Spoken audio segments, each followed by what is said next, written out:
What's going on, guys? Aaron with Lansing Lawn Service.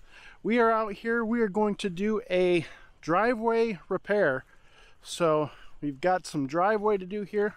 I'm really trying not to get the house in the shots. So I'm going to walk up this way and then I'll show you what we got to do down, at least down at this end. There's a lot of potholes here, but we're going to get it fixed up for them. So what we see here is I've got to put a crown on the driveway here, and of course we got to get rid of these potholes.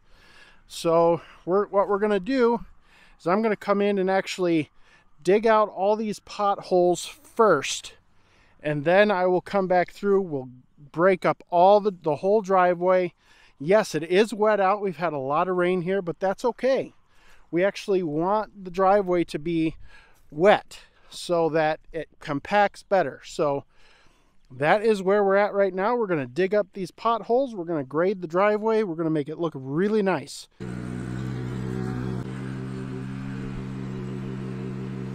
Okay, guys, so here we go. This is my first driveway renovation that I've done with the Ventrac. And so I did a lot of figuring out on the Ventrac on this particular job. I have since learned that you don't need to go in and remove the potholes first. So you can just start at the end of the driveway, go down deep and just grind up that driveway and do the whole thing. And then you go back and you put a crown on the driveway. So what I'm doing here is I'm experimenting. I'm trying to take out these potholes, but I'm not going down quite deep enough. I was really nervous to really push this machine because I've just never done any work with it before, and so that's why this particular job took me about 3.5 hours to do, and I think it should have only taken me about 2 hours. But it was, number one, it was super wet. I mean, super wet. And so that played into why it took so long. But then at the same time, I wasn't going deep enough.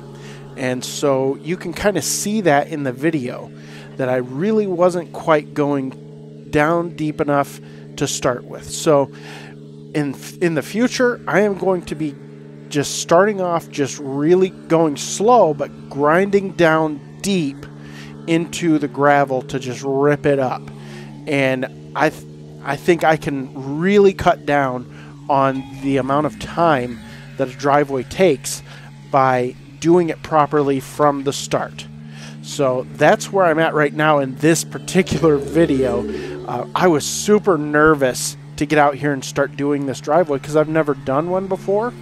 And as you can see, I just keep adjusting it, and it's not working great yet. Towards the end of the video, you will start seeing that I get faster. I start working a lot faster because I figured out a formula for how to make this machine work. And after using it and experimenting with it, I finally figured it out in my head. So that's what you're seeing here, is just kind of experimenting. You can see that I'm not going down super deep. And so it just takes longer when you don't go down deep like that to start with on the first round. Every pass that I did, I would adjust the drum down a little bit. But again, I was nervous to put that drum way down in the dirt. So also something else that I just forgot is that the Ventrac with the power rake works best in float mode. The Ventrac has a float mode, and it works by far the best in float mode. And I forgot about float until about halfway through the job. Well, maybe not quite halfway. So once I figured that out, things started to go a little bit smoother, a little bit better. You can kind of tell when I pull back or when I stop or whatever. Oh, I got to interrupt what I'm saying here. This was the first time that a rock got stuck between the power rake wall and the drum, and I couldn't figure it out. I didn't know what was going on. I just thought, oh great, I broke it. But really, it was just a rock. It was just a simple fix. Just had to pluck the rock out of the side of the drum there and then start it back up and it worked just fine, as you can see right here. So that's what happened there. Guys, I was just super nervous. I'm not gonna lie, I was super nervous. Again, you can see here the drum is going the wrong way. It should be going under towards the front, and it's going back towards the back. I just forgot to reverse it. Just little things can really impact the time that it takes on a job like this. So once I figured all this stuff out and started implementing it, everything started to go really fast. So I'm going to just shut up and let you watch the video for a little bit here, and I will jump back in when there's something else to say. Make sure that you stay tuned to the end of the video, because I'm going to show some before and after pictures of this driveway, and leave your opinion of what you think it looks like down in the comments below. I would love to know and love to get your feedback.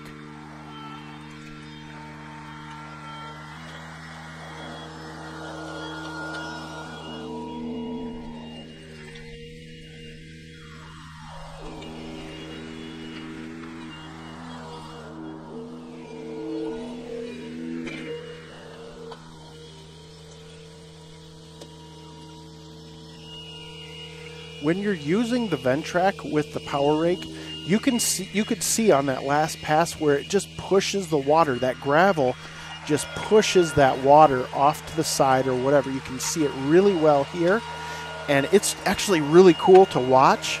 I can't see out front of me when I'm doing the power rake, but it's really cool to see that water move as I move with the power rake. It was just really super satisfying to watch that as I was editing the video.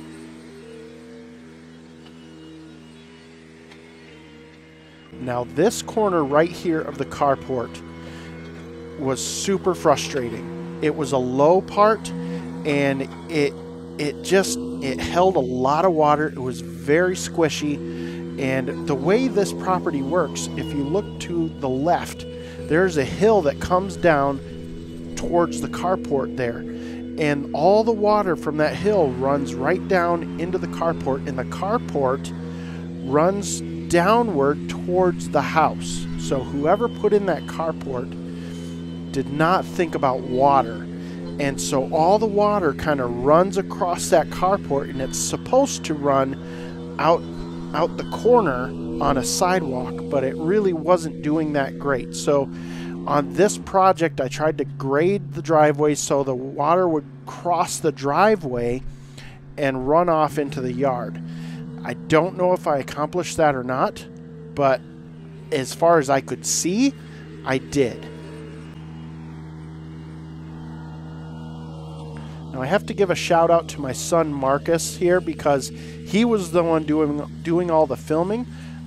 That helped out a lot. I didn't have to get on and off the machine a whole bunch to move the camera, which was really nice. So shout out to my son Marcus for running the camera. He did a pretty good job.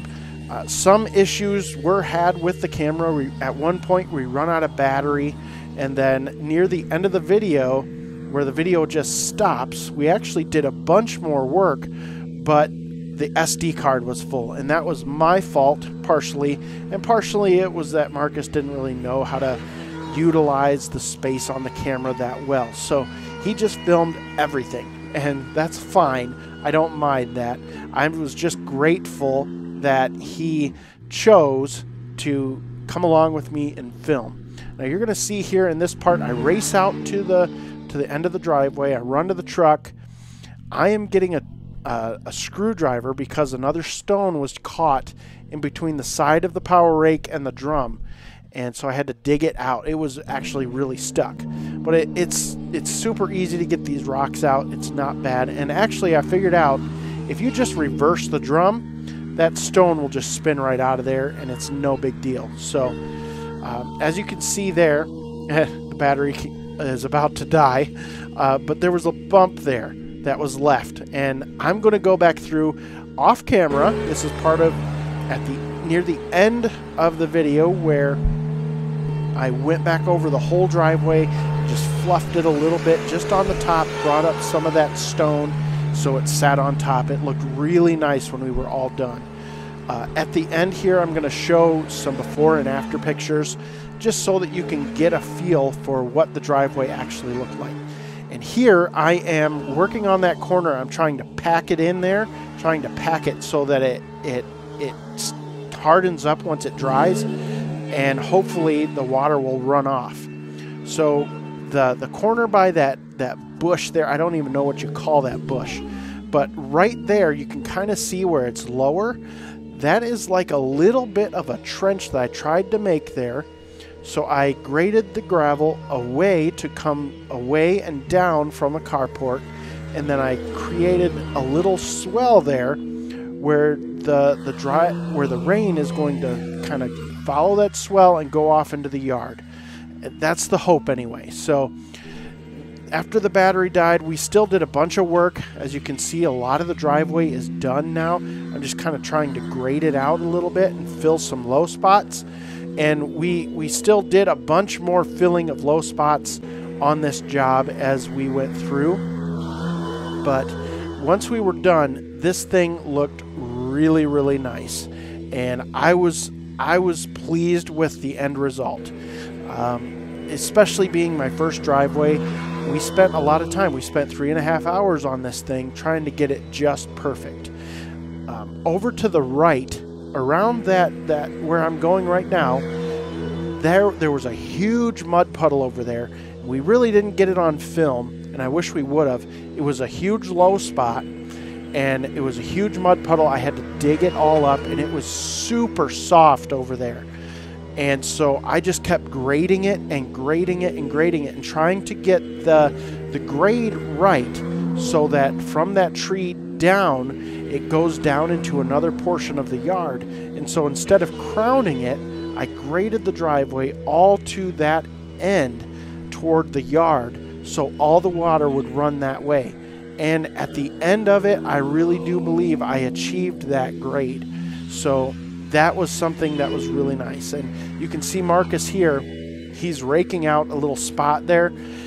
I have finally figured out that if I have a pile that is left, once I go back through and do all the finishing stuff, if I just drop those tines just a little bit, or whatever you want to call them, and just like a ½ inch into the dirt and just run over the whole thing, it'll smooth all that out. There's no raking needed, except for maybe you might have to do a little raking up by the carport there. But other than that, nothing. So that's the end of the video, guys. Here's some before and after pictures.